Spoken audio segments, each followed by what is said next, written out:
these are the chambers here. The chambers here. There's 10 of these. Yeah. And each one of these chambers would be a burial place. A burial and a treasury as well. Ah, okay. Because even before the death of the king, they were used as a store where they keep the treasures. And after the death of the king, the treasures were used for the life after death. So this is like in Egypt. They would build these tombs before the king actually died. Yes, exactly. Okay. If you're upstairs looking around at this field, you see stelae, all these obelisks everywhere in this huge field. Each one of them is the marker for a grave beneath. Only 5% of them have been excavated. Now, they have fully excavated some of these places, but you know who got here first were grave robbers. Many burial chambers had treasure rooms beside them. The grave robbers would make their way into the tomb, then cut a hole through the wall to get to the valuable ivory and gold next door. Imagine what you see is now an empty room filled with ivory tusks, gold, silver, everything that this king would represent himself with in the afterlife. This is how prosperous the Axumites were.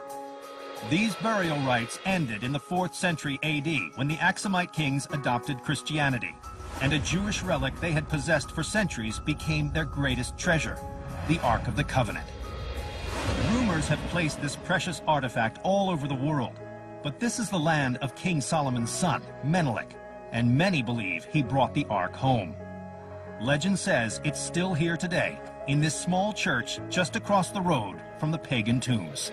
Living inside that church is the guardian, a monk whose entire life is dedicated to the protection of the Ark and praying by its side.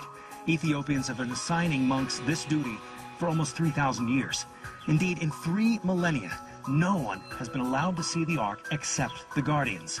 Not kings, not popes, not even heads of state. No one has been allowed inside. By the 6th century AD, 1,400 years after the Ark may have first arrived here, the Western world was in chaos. The Roman Empire had fallen, and Europe was mired in the horror of the Dark Ages.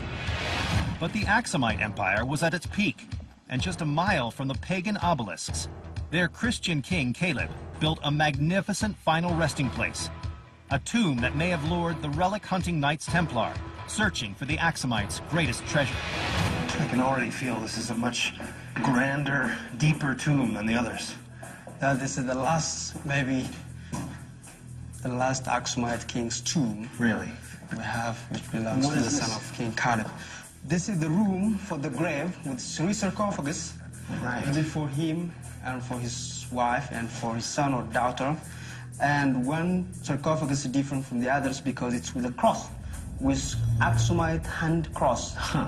Carved in the end there. We do have one Axumite cross right here. It does look like a Templar cross. Exactly. But Templars were 11th century, but this is even the Axumite used in the coin in the 4th century AD. That's why we call it Axumite one. This cross, almost identical to the Crusader symbol, predates it by 7 centuries. It could be a coincidence, or it could prove Europeans were here looking for the Ark. Many claim the Knights Templar dug for it under the Temple Mount in Jerusalem and searched the ancient Jordanian city of Petra. They may have come to Axum as well. So why did the Templars come here? They know that through the legend, the Ark of the Covenant was transported to Ethiopia.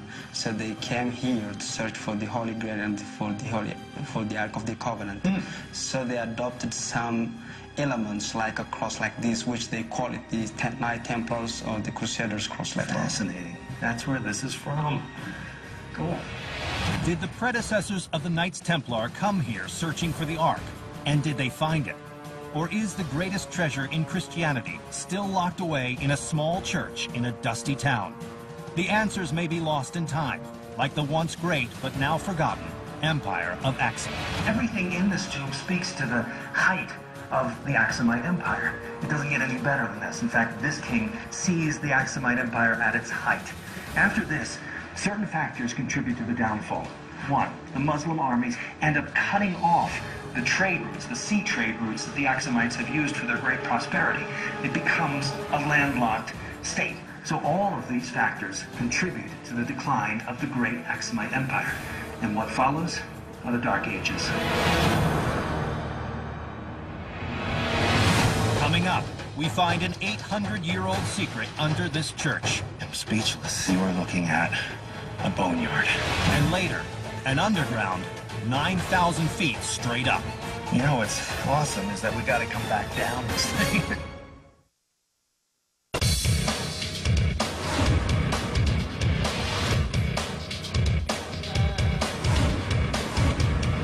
For most of us living in a modern, secular world, we practice our religion conveniently.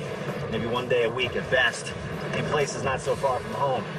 But starting in the 11th century, Christians here, and from places as far away as Egypt, made annual pilgrimages to this remote region here in Ethiopia, to a legendary church built within a mountain cave, where many came to worship, and many came to die.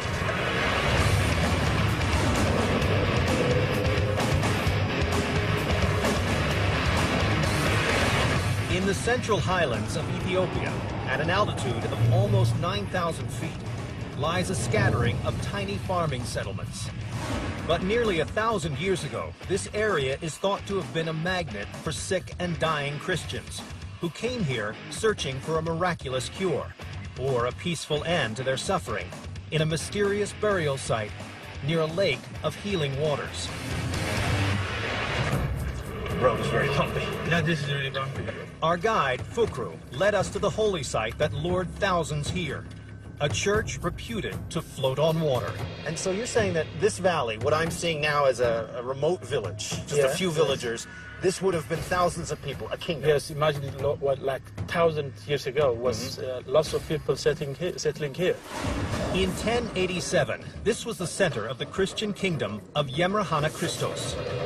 According to church chronicles, he commanded that a church should be built on top of a holy lake. Wow, that is quite a hike. That's really high. So that's the cave there? This is a cave. And the church is right inside. Just there.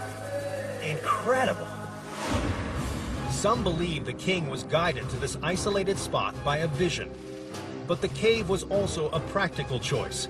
It shelters the church from the elements, preserving it for almost 1,000 years. Look at this location. You climb all the way up here. I mean, no wonder they thought this was a sacred place.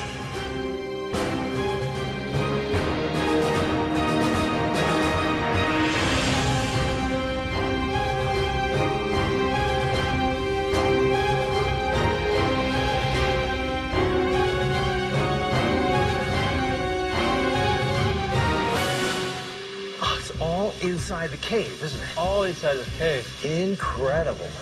Inside the gated enclosure that covers the mouth of the cave is the church, the king's palace, and a graveyard for thousands of pilgrims who died here. So this building here is the church. Oh, yeah, this is the church. The church was built up in alternating levels of wood and plaster mixed with stone chips, like a layer cake.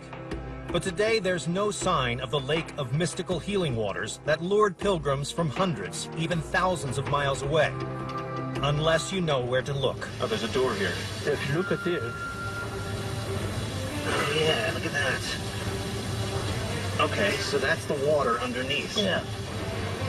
This is all wet underneath of here. Yeah. Some believe the original lake was actually swampy ground, and the church foundation a framework of timber or bamboo that evenly distributed the weight of the building above, a technique known as grillage.